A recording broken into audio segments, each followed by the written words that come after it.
की वजह से दिल की धड़कन तेजी से बढ़ रही थी। खून गाढ़ा होने की वजह से बॉडी को पंप करने में मुश्किल हो रही थी। ब्रेन फंक्शंस कम हो रहे थे और ये सब बच्चों में और ज्यादा हो रहा था। 9 मुहर्रम का दिन आ चुका था और इसी आजमाइश में 9 मुहर्रम का दिन भी गुजर गया। इमाम हुसैन अलैहिस्सलाम ने सारी रात इबादत की और अपने साथियों से कहा, तुम अब जा सकते हो। दुश्मनों को सिर्फ मेरी जान चाहिए। मैं नहीं चाहता कि मेरी वजह से किसी की जान जाए। इसके बाद इमाम हुसैन ने चिराग बुझा दिया और जब थोड़ी देर बाद चिराग जलाया तो इनका एक भी साथी इन्हें छोड़कर नहीं गया।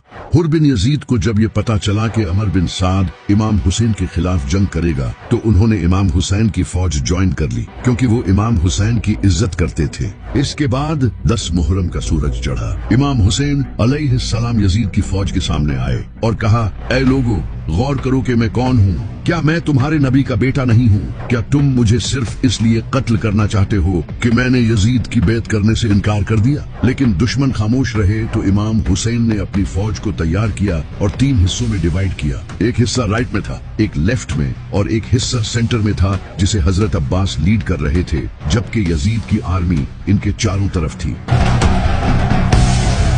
तो फजर की नमाज के बाद जंग शुरू हुई।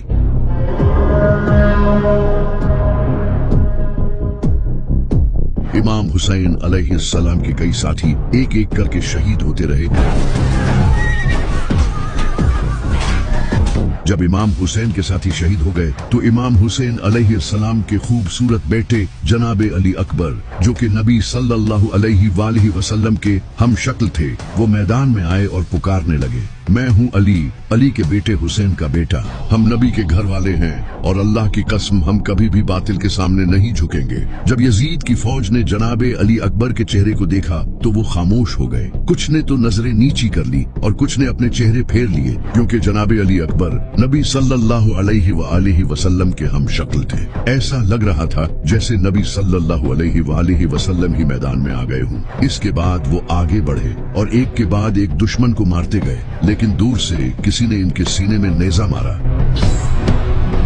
जिसके बाद वो नीचे गिरे और इमाम हुसैन को पुकारने लगे। इमाम हुसैन पूरी तेजी से इनके पास आए और इन्हें उठाकर कहने लगे, ऐ अल्लाह, तू गवाह रहना, इन्होंने उसे भी शहीद कर दिया जो सूरत में तेरे नबी से सबसे ज्यादा मिलता था। इसके बाद इमाम हसन अलैहिस्सलाम के बेटे जनाबे कासिम अलैहिस्सलाम ने इमाम हुसैन से जंग की इजाजत मांगी तो इमाम हुसैन अलैहिस्सलाम ने कहा, ऐ कासिम, तुम ही इकलौते अपने बाप की निशानी हो, मैं तुम्हें कैसे जाने दे सकता हूँ? तो जनाबे कासिम अलैहिस्सलाम ने कहा, चचा जान, आपके लिए मुझे मौत शहद से भी ज्यादा मीठी है। इमाम हुसैन अलैहिस्सलाम ने इन्हें गले लगाया और रोने लगे। तो फिर जनाबे कासिम मैदान में आए और बड़ी बहादुरी से लड़े, लेकिन कुछ देर बाद किसी ने पीछे से इन पर हमला किया और वो भी शहीद हो गए। इमाम हुसैन अलैहिस्सलाम इनके पास गए और इनके जिस्म को उठाया। इसके बाद इमाम हुसैन के 2 भतीजे भी शहीद हो गए। हजरत अब्बास अलैहिस्सलाम भी जंग में मसरूफ थे।